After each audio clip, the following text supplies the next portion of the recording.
ಪ್ರಿಯ ವಿದ್ಯಾರ್ಥಿಗಳೇ, ಕಳೆದಂತ ಅವಧಿಗಳಲ್ಲಿ ನಾವೇನು ಮಾಡಿದ್ವಿ, ಅಲ್ಲಿ ಸಾಮೂಹಿಕ ಭೋಜನದ ಬಗ್ಗೆ ತಿಳಿದುಕೊಂಡವು. ಇಲ್ಲಿ ಸಾಮೂಹಿಕ ಭೋಜನದಲ್ಲಿಯೂ ಸಹಿತ ಏನು ಮಾಡ್ತೀವಿ, ಕೆಲವೊಂದು ಕ್ರಮಗಳನ್ನ ಅಲ್ಲಿಯೂ ಸಹಿತ ನಾವು ಅನುಸರಿಸಬೇಕಾಗ್ತೈತಿ. ಅಂದ್ರೆ ಸಾಮೂಹಿಕ ಭೋಜನದ ಸಂದರ್ಭದಲ್ಲಿಯೂ ಸಹಿತ ನಾವೇನು ಮಾಡ್ತೀವಿ, ಕೆಲವೊಂದು ನಿರ್ದಿಷ್ಟವಾಗಿರ್ತಕ್ಕಂಥ ಕ್ರಮಗಳನ್ನ ಅಲ್ಲಿಯೂ ಸಹಿತ ನಾವು ಏನು ಮಾಡಬೇಕು, ಅನುಸರಿಸಬೇಕು. ಹಾಗಾದ್ರೆ ಆ ಕ್ರಮಗಳು ಯಾವ ಎಂಬುದನ್ನ ತಿಳಿದುಕೊಳ್ಳೋಣ.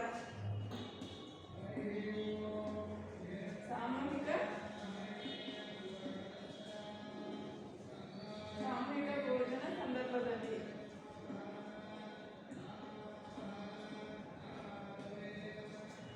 ಅನುಸರಿಸುವ ಕ್ರಮಗಳು.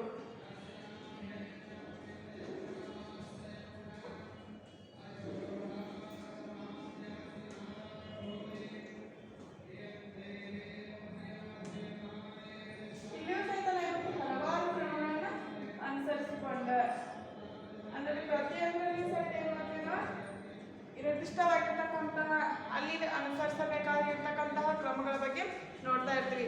ಅಂತಹ ಸಂದರ್ಭದಲ್ಲಿ ಇಲ್ಲಿಯೂ ಸಹಿತ ಏನು ಮಾಡ್ತೀವಿ, ನಾವು ಸಾಮೂಹಿಕ ಭೋಜನದ ಸಂದರ್ಭದಲ್ಲಿ ಸಹಿತ ಕೆಲವೊಂದು ಕ್ರಮಗಳನ್ನ ಅನುಸರಿಸಬೇಕಾಗ್ತದೆ. ಮೊದಲನೇದಾಗಿ ಅಡುಗೆಗೆ ಬಳಸುವ ಸಾಮಗ್ರಿಗಳು, ಪಾತ್ರೆ ಮತ್ತು ನೀರು ಶುದ್ಧವಾಗಿರಬೇಕು. ಇಲ್ಲಿ ಮೊದಲನೇದಾಗಿ ನಾವು ಯಾವುದನ್ನ ನೋಡ್ತೀವಿ, ಅಡುಗೆಗೆ ಬಳಸುವ ಸಾಮಗ್ರಿಗಳು.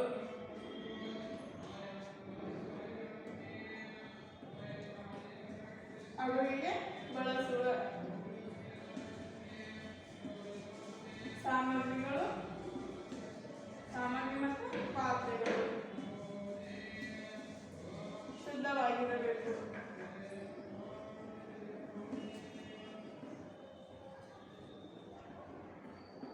ಇಲ್ಲಿ ಮೊದಲನೇದಾಗಿ ನಾವು ಏನು ಮಾಡ್ತೀವಿ, ಅಡುಗೆಗೆ ಬಳಸುವ ಸಾಮಗ್ರಿ ಮತ್ತು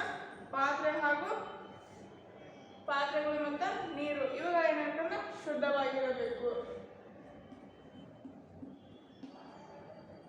ಅಂದ್ರೆ ಇಲ್ಲಿ ನೀರು ಸಹಿತ ಏನಿರಬೇಕು, ಕುಡಿಯಲು ಆಗಿರ್ಬೋದು ಅಥವಾ ಅಡುಗೆ ಮಾಡ್ತಕ್ಕಂಥ ಸಂದರ್ಭದಲ್ಲಿಯೂ ಸಹಿತ ಆಗಿರ್ಬೋದು, ಅಲ್ಲಿ ನೀರು ಸ್ವಚ್ಛವಾಗಿ ಮತ್ತು ಶುದ್ಧವಾಗಿರಬೇಕು. ಪಾತ್ರೆಗಳನ್ನು ಸಹಿತ ಅಲ್ಲಿಯೂ ನಾವು ಯಾವುದೇ ಕಾರಣಕ್ಕೂ ಆ ಧೂಳಿನಿಂದ ಕಣಗಳಿಂದ ಕೂಡಿರ್ತಕ್ಕಂಥ ಪಾತ್ರೆಗಳನ್ನ ತೆಗೆದುಕೊಳ್ಬಾರ್ದು. ಅವ್ರನ್ನ ಏನು ಮಾಡಬೇಕು, ಸ್ವಚ್ಛವಾಗಿಟ್ಟುಕೊಂಡ ಅದನ್ನ ಸ್ವಚ್ಛ ಮಾಡಿ ಏನು ಮಾಡಬೇಕು, ಅಡುಗೆ ಮಾಡೋದಕ್ಕೆ ಬಳಸ್ಕೊಳ್ಬೇಕು. ಇನ್ನು ಅಡುಗೆ ಮಾಡುವವರು ಮತ್ತು ಬಡಿಸುವವರು ಏನು ಮಾಡಬೇಕು, ಶುಚಿಯಾಗಿರಬೇಕು. ಅವರು ಕೂಡ ಸ್ವಚ್ಛತೆಯನ್ನು ಕಾಪಾಡಿಕೊಂಡಿರಬೇಕು. ಅಡುಗೆ ಮಾಡುವವರು ಮತ್ತು ಬಡಿಸುವವರು, ಅಡುಗೆ ಮಾಡುವವರು ಮತ್ತು ಬಡಿಸುವವರು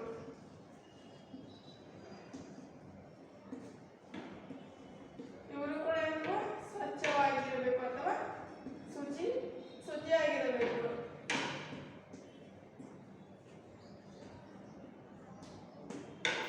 ಇಲ್ಲಿ ಅಡುಗೆ ಮಾಡುವ ಸಹಿತ ಸ್ವಚ್ಛವಾಗಿರಬೇಕು. ತದನಂತರದಲ್ಲಿ ಅಡುಗೆಯನ್ನು ನೀಡ್ತಕ್ಕಂಥ ವ್ಯಕ್ತಿಗಳ ಸಹಿತ ಇರಬೇಕು, ಸ್ವಚ್ಛತೆಯಿಂದ ಕೂಡಿರಬೇಕು. ಇನ್ನು ಸ್ವಚ್ಛ ಬಟ್ಟೆಗಳನ್ನು ತೊಟ್ಟಿರಬೇಕು. ಇವರಿಬ್ಬರು ಅಡುಗೆ ಮಾಡುವವರು ಮತ್ತು ಬಡಿಸುವವರು ಸ್ವಚ್ಛವಾಗಿರ್ತಕ್ಕಂಥ ಬಟ್ಟೆಗಳನ್ನ ತೊಟ್ಟಿರಬೇಕು. ಸ್ವಚ್ಛವಾಗಿರುವ ಬಟ್ಟೆಗಳನ್ನು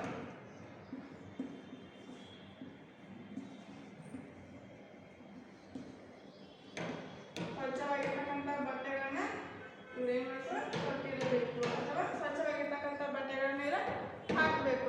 ಇನ್ನು ತದನಂತರ ಮತ್ತೇನು ಮಾಡ್ಬೇಕಂದ್ರೆ ಉಗುರುಗಳನ್ನು ಕತ್ತರಿಸಬೇಕು. ಅಲ್ಲಿ ಅಡುಗೆ ಮಾಡೋರಾಗಿರ್ಬೋದು ಅಥವಾ ಬಡಿಸುವವರಾಗಿರ್ಬೋದು, ನಾವು ಊಟ ಮಾಡೋರು ಸಹಿತ ಆಗಿರ್ಬೋದು, ಅಲ್ಲಿ ಏನಾಗಿರ್ಬೇಕಂದ್ರೆ ಉಗುರುಗಳನ್ನು ಕತ್ತರಿಸಿರಬೇಕು.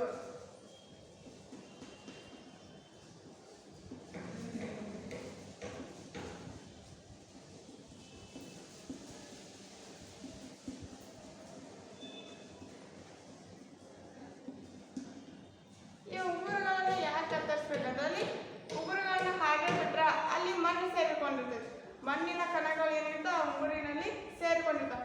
ಹಾಗೆ ನಾವು ಊಟವನ್ನು ಸೇವಿಸೋದ್ರಿಂದ ಅಲ್ಲಿ ನಮಗೆ ಸಮಸ್ಯೆಗಳು ಶುರುವಾಗೋದಕ್ಕೆ ಕಾಣಿಸ್ಕೊಳ್ತಾವೆ. ಅಂದ್ರೆ ಹಾಗೆ ನಾವು ಆ ಉಗುರುಗಳನ್ನು ಬಿಟ್ಟ ನಂತರ ಅದರಲ್ಲಿ ಮಣ್ಣು ಸೇರಿಕೊಂಡಿರ್ತದೆ.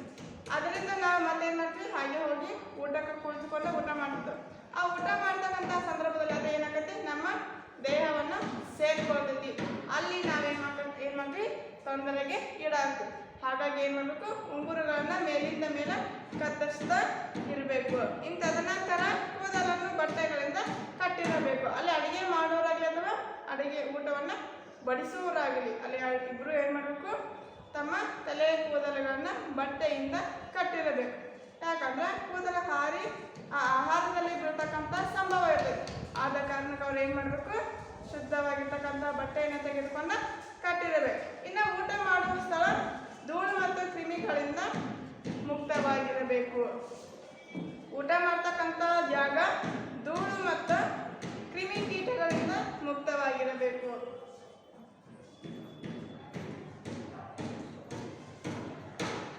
ಊಟ ಮಾಡುವ ಸ್ಥಳದ ಜಾಗ ಅಂತ ಕೂಡ ನಾವು ಕರಿತೀವಿ. ಧೂಳು ಮತ್ತು ಕ್ರಿಮಿ ಕೀಟಗಳಿಂದ ಆ ಜಾಗ ಏನಿರಬೇಕು, ಮುಕ್ತವಾಗಿ ಆಗಬೇಕು ಅಥವಾ ಸ್ವಚ್ಛವಾಗಿರಬೇಕು.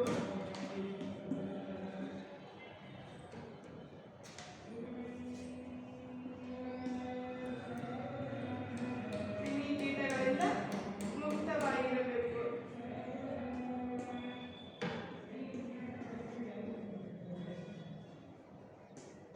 ಅಲ್ಲಿ ಊಟಕ್ಕೆ ಕುಳಿತುಕೊಳ್ಳುವಂತಹ ಜಾಗ ಅಥವಾ ಸ್ಥಳ ಅಂತ ನಾವು ಕರಿತೀವಿ.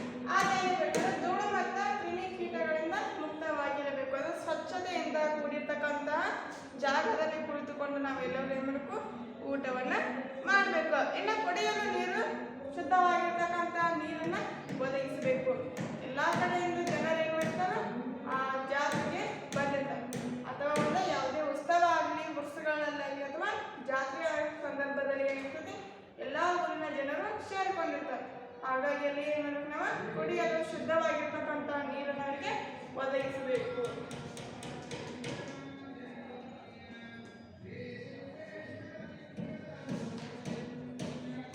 ಕುಡಿಯಲು ಶುದ್ಧ ನೀರನ್ನು ಒದಗಿಸುವುದು.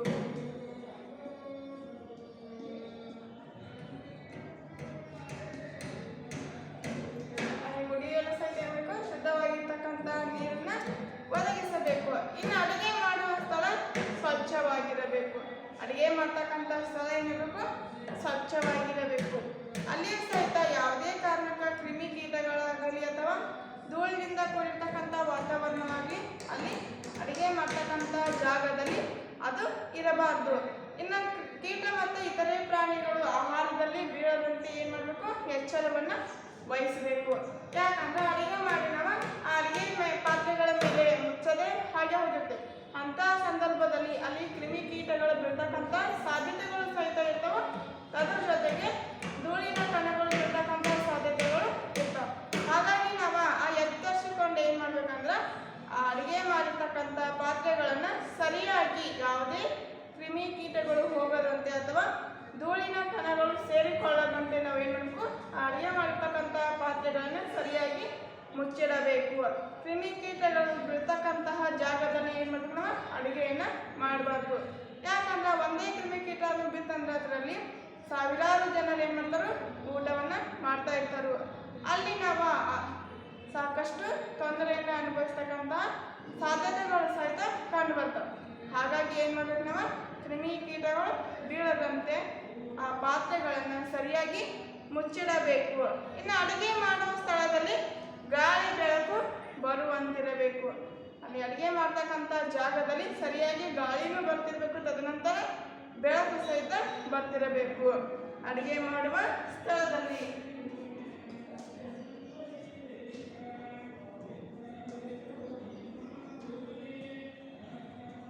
ಅಡುಗೆ ಮಾಡುವ ಸ್ಥಳಗಳಲ್ಲಿ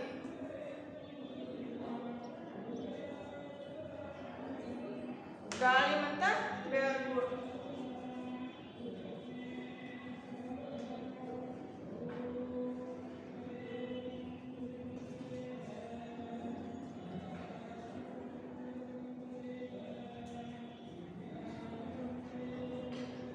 ಅಡುಗೆ ಮಾಡ್ತಕ್ಕಂಥ ಸ್ಥಳದಲ್ಲಿ ಗಾಳಿ ಮತ್ತು ಬೆಳಕುಗಳು ಬರುವಂತಹ ಅಲ್ಲಿ ಏನು ಮಾಡಬೇಕು, ವ್ಯವಸ್ಥೆಯನ್ನು ಮಾಡಿರಬೇಕು. ಅಲ್ಲಿ ಗಾಳಿಯೂ ಸಹಿತ ಇರಬೇಕು ಮತ್ತು ತದನಂತರ ಬೆಳಕಿನ ವ್ಯವಸ್ಥೆ ಸಹಿತ ಇರಬೇಕು. ಅಂದರೆ ಗಾಳಿನೂ ಬರೋದ್ರ ಜೊತೆಗೆ ಬೆಳಕು ಕೂಡ ಬರಬೇಕು.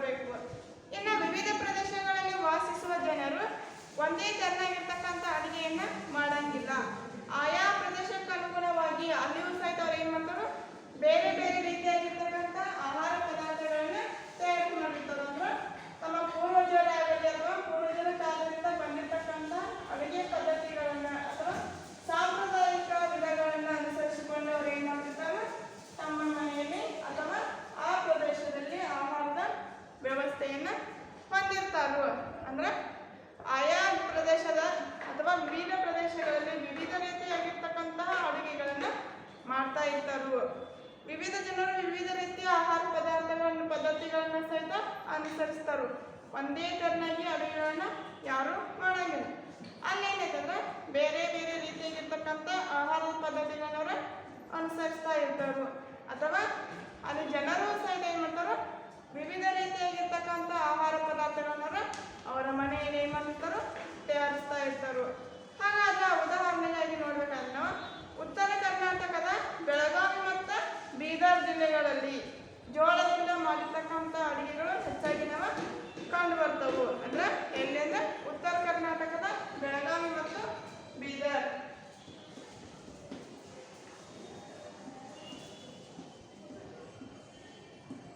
ಉತ್ತರ ಕರ್ನಾಟಕದ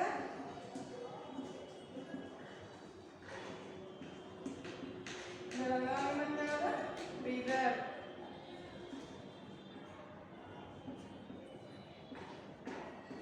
ಇಲ್ಲಿ ನಾವು ಯಾವ ಆಹಾರ ಪದ್ಧತಿಯನ್ನು ನೋಡ್ತೀವಿ? ಜೋಳದಿಂದ ತಯಾರಿಸ್ತಕ್ಕಂಥ ಆಹಾರದ ವಿಧವನ್ನು ನಾವಿಲ್ಲಿ ಕಾಣ್ಕೊಳ್ತೀವಿ. ಇನ್ನು ಅತಿ ಹೆಚ್ಚಾಗಿ ಏನು ಮಾಡ್ತಾರೆ? ಜೋಳದಿಂದ ಮಾಡಿರ್ತಕ್ಕಂಥ ಅಡುಗೆಗಳನ್ನು ಹೆಚ್ಚಾಗಿರ್ತವು.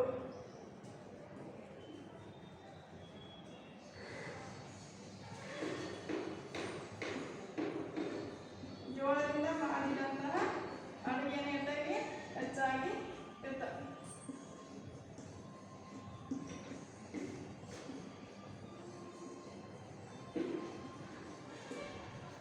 ನಮ್ಮ ಜಿಲ್ಲೆಯಾದ ಬೆಳಗಾವಿನ ಬರ್ತದೆ. ಬೆಳಗಾವಿ ಮತ್ತು ಬೀದರ್ ಜಿಲ್ಲೆಗಳಲ್ಲಿ ಅಲ್ಲಿ ಯಾವ ರೀತಿಯಾಗಿ ಅಡುಗೆಯ ವಿಧಾನವನ್ನು ಅನುಸರಿಸ್ತಾರೋ ಜೋಳದಿಂದ ಮಾಡಿರ್ತಕ್ಕಂಥ ಅಡುಗೆನ ಏನು ಮಾಡ್ತಾರೋ ಅತಿ ಹೆಚ್ಚಾಗಿ ಆ ಜಿಲ್ಲೆಗಳಲ್ಲಿ ಉಪಯೋಗಿಸ್ಕೊಳ್ತಾರೆ.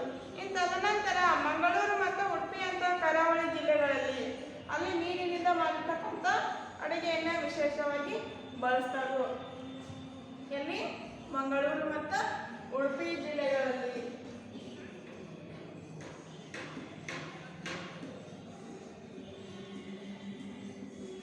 ಮಂಗಳೂರು ಮತ್ತು ಉಡುಪಿ ಜಿಲ್ಲೆ.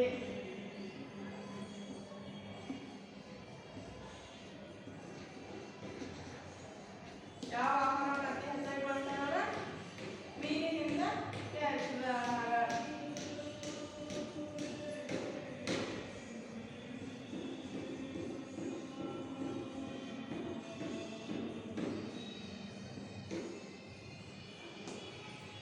ಮಂಗಳೂರು ಮತ್ತು ಉಡುಪಿ ಜಿಲ್ಲೆಗಳಲ್ಲಿ ಯಾವ ಆಹಾರವನ್ನು ಅತಿ ಹೆಚ್ಚಾಗಿ ಬಳಸ್ತಾರೋ ಅಲ್ಲಿಯ ಆಹಾರದ ವಿಶೇಷವಾದ ಮೀನಿನಿಂದ ತಯಾರಿಸ್ತಕ್ಕಂಥ ಆಹಾರ ಅತಿ ಹೆಚ್ಚಾಗಿ ಬಳಕೆಗೆ ತೆಗೆದುಕೊಳ್ತಾರೆ.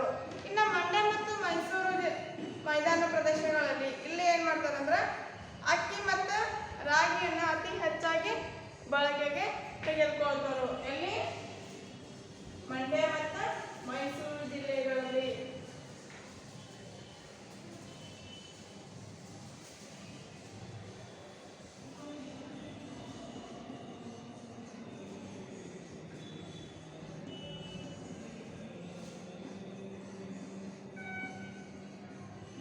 ಮೈಸೂರು ಮತ್ತು ಮೈದಾನ ಪ್ರದೇಶಗಳಲ್ಲಿ.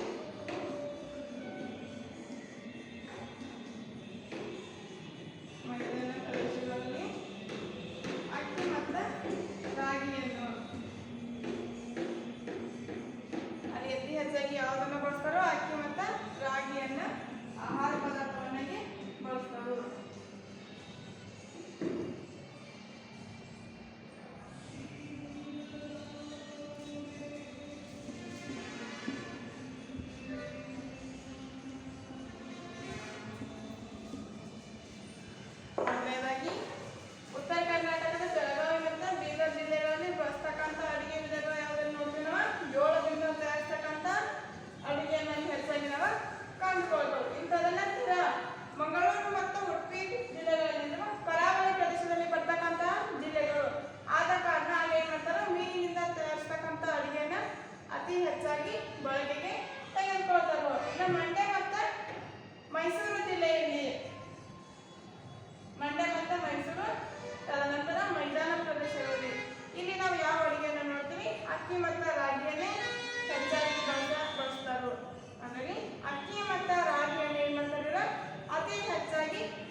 ಇರ್ತಾರೆ.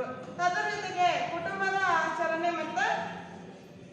ಆಚರಣೆಯಲ್ಲಿ ಬೆಳೆದು ಬಂದಂತಕ್ಕಂತಹ ಹಿರಿಯರು ತಮ್ಮ ಪದ್ಧತಿಗಳನ್ನು ಅನುಗುಣವಾಗಿ ಆಹಾರದ ವಿಧಗಳನ್ನು ಸಹಿತ ಏನಿರ್ತಾವಲ್ಲಿ ಹಾಗೆ ಮುಂದುವರೆದುಕೊಂಡು ಬಂದಿರ್ತವು.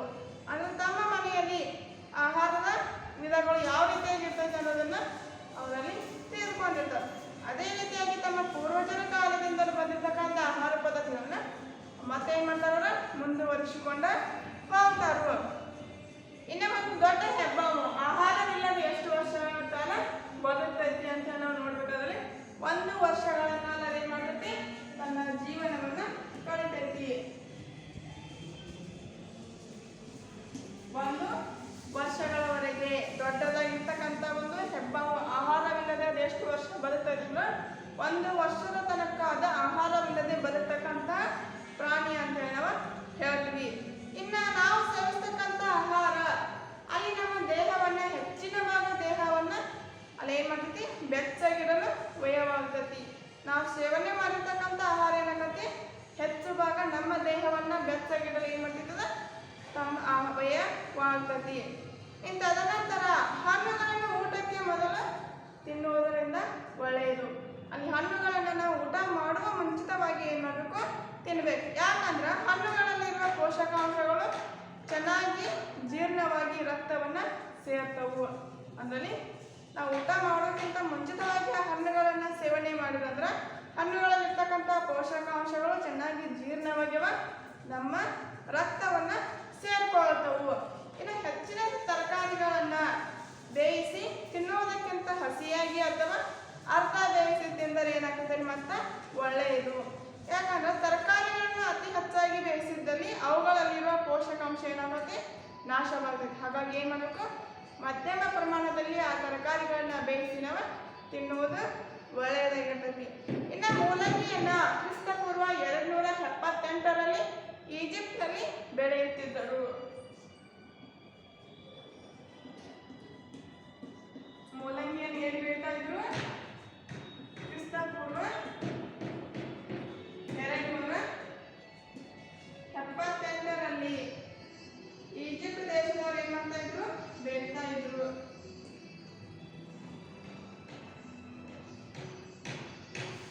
ಈಜಿಪ್ಟ್ ದೇಶದವರು ಏನ್ ಮಾಡ್ತಾ ಇದ್ರು ಈ ಮೂಲಂಗಿಯನ್ನ ಬೆಳೆಯುತ್ತಿದ್ದರು. ಆದ್ರೆ ಈ ಮೂಲಂಗಿಯ ಸ್ವಾರಸ್ಯ ಯಾವ್ದಂದ್ರಲ್ಲಿ ಆಗ ಅದ್ರ ಬಣ್ಣ ಏನಾಗಿತ್ತು ಕಪ್ಪು ಬಣ್ಣವನ್ನ ಹೊಂದಿತ್ತು. ಅದ್ರ ಬಣ್ಣ ಏನಿತ್ತು ಕಪ್ಪು ಬಣ್ಣವನ್ನದ ಹೊಂದಿತ್ತು. ಎಷ್ಟರಲ್ಲಿ ಬೇಕಾಗಿದ್ದ ಕ್ರಿಸ್ತಪೂರ್ವ 278ರಲ್ಲಿ ಈಜಿಪ್ಟ್ನಲ್ಲಿ ಬೆಳೆತಕ್ಕಂತಹ ಮೂಲಂಗಿ. ಅವಾಗ ಅದ್ರ ಸ್ವಾರಸ್ಯ ಏನಿರ್ತೈತೆ ಕಪ್ಪು ಬಣ್ಣವನ್ನ ಹೊಂದಿದ್ದಾಗಿತ್ತು. ಇನ್ನು ಯಾವುದೇ ಆಹಾರವನ್ನ ನಾವು ತಿನ್ಬೇಕಾದ್ರೆ ಅಲ್ಲಿ ಏನ್ ಮಾಡಬೇಕು ಹಿತವಾಗಿ ಮತ್ತು ಮಿತವಾಗಿ ತಿನ್ನಬೇಕು. ಅತಿಯಾಗಿ ತಿಂದರೆ ಅನಾರೋಗ್ಯ ಸಹಿತ ನಮ್ಮಲ್ಲಿ ಉಂಟಾಗ್ತೈತಿ. ಅಲ್ಲಿ ಆಹಾರ ನಾವು ಸೇವನೆ ಮಾಡೋದ್ರಿಂದ ಅತಿ ಹೆಚ್ಚನ್ನು ಇರಬಾರ್ದು ಮತ್ತೆ ಕಡಿಮೆ ಸಹಿತ ಇರಬಾರ್ದು. ಅಲ್ಲಿ ಹಿತವಾಗಿ ಮಿತವಾಗಿ ಏನ್ಬೇಕು ಆಹಾರವನ್ನ ಸೇವಿಸಬೇಕು. ಅತಿ ಹೆಚ್ಚಾಗಿ ತಿಂದ್ರೂ ಸಹಿತ ಅಥವಾ ಅತಿ ಕಡಿಮೆಯಾಗಿ ತಿಂದ್ರೂ ಸಹಿತ ಏನಾಗತಿ ಅನಾರೋಗ್ಯ ಉಂಟಾಗೋದಕ್ಕೆ ಶುರು ಆಗ್ತೈತಿ. ಇನ್ನು ಅಕ್ಕಿಯ ಮೇಲ್ಪದರದಲ್ಲಿರ್ತಕ್ಕಂತಹ ಬಿ ಜೀವಸತ್ವ ವಿಫಲವಾಗಿರ್ತೈತಿ. ಅಕ್ಕಿಯನ್ನ ಹೆಚ್ಚು ನಾವು ಪಾಲಿಶ್ ಮಾಡಿದರೆ ಅಲ್ಲಿ ಬಿ ಜೀವಸತ್ವ ಏನಾಗತಿ ನಾಶವಾಗ್ತೈತಿ. ಅಂದ್ರೆ ಅಕ್ಕಿಯನ್ನು ನಾವು ಅತಿ ಹೆಚ್ಚಾಗಿ ಪಾಲಿಶ್ ಮಾಡೋದ್ರಿಂದ ಅಥವಾ ಅಕ್ಕಿಯನ್ನು ಅತಿ ಹೆಚ್ಚಾಗಿ ನಾವು ತೊಳೆಯೋದ್ರಿಂದ ಅಲ್ಲಿ ಬಿ ಜೀವಸತ್ವ ಏನಾಗತಿ ನಾಶವಾಗಿರ್ತೈತಿ. ಅಕ್ಕಿಯಲ್ಲಿ ಇರ್ತಕ್ಕಂತಹ ಜೀವಸತ್ವ ಯಾವ್ದ ಬಿ ಜೀವಸತ್ವ.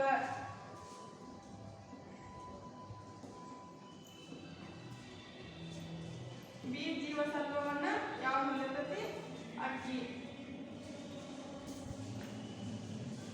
ಅಕ್ಕಿದು ಏನೈತೆ ಬಿ ಜೀವಸತ್ವವನ್ನ ಹೊಂದಿರ್ತೈತಿ.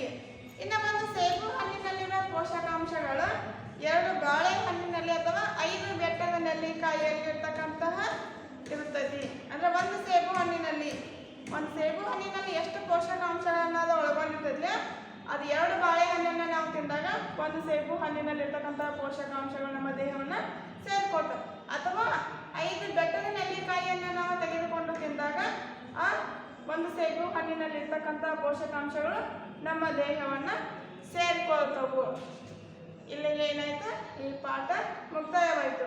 ನೀವು ಮನೆಯಲ್ಲಿ ಏನು ಮಾಡ್ರಿ, ನಿನ್ನ ಜಿಲ್ಲೆಯಲ್ಲಿ ವಿಶೇಷವಾಗಿ ತಯಾರಿಸ್ತಕ್ಕಂಥ ಅಡುಗೆಗಳು ಯಾವುವು, ತದನಂತರ ಇತರೆ ಜಿಲ್ಲೆಗಳಲ್ಲಿ ಆಹಾರ ಕ್ರಮಗಳನ್ನು ಗುರುತಿಸಿಕೊಂಡ ಅಲ್ಲಿ ಅಡುಗೆಗಳ ರುಚಿಯನ್ನು ನೀವು ಸೇವನೆ ಮಾಡಿದ್ರೆ ಅವನ್ನೇನು ಮಾಡಿ ನಿಮ್ಮ ಫೇಸ್ಬುಕ್ನಲ್ಲಿ ಒಂದು ಪಟ್ಟಿ ಮಾಡಿ ಬರೀರಿ.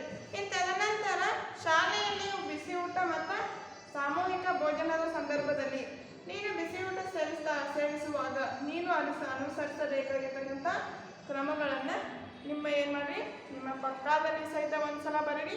ತದನಂತರ ಒಂದ್ಸಲ ಮನೆ ಕೆಲಸ ಬುಕ್ದಲ್ಲೇನು ಸಹಿತ ಬರೀರಿ. ಅಷ್ಟೇ ಅಲ್ಲದೆ ಪಾಠದಲ್ಲಿ ಬರ್ತಕ್ಕಂಥ ಇನ್ನೂ ಹಲವಾರು ಪ್ರಶ್ನೆ ಉತ್ತರಗಳು ಬರ್ತವೆ, ಅದನ್ನು ಸಹಿತ ಗುರುತಿಸಿಕೊಂಡ ನಿಮ್ಮ ಫೇಸ್ಬುಕ್ನಲ್ಲಿ ಬರೀರಿ. ಇಷ್ಟು ಹೇಳಿ ಇಲ್ಲಿಗೆ ಈ ಪಾಠವನ್ನು ಮುಗಿಸುತ್ತೇನೆ. ಧನ್ಯವಾದಗಳು.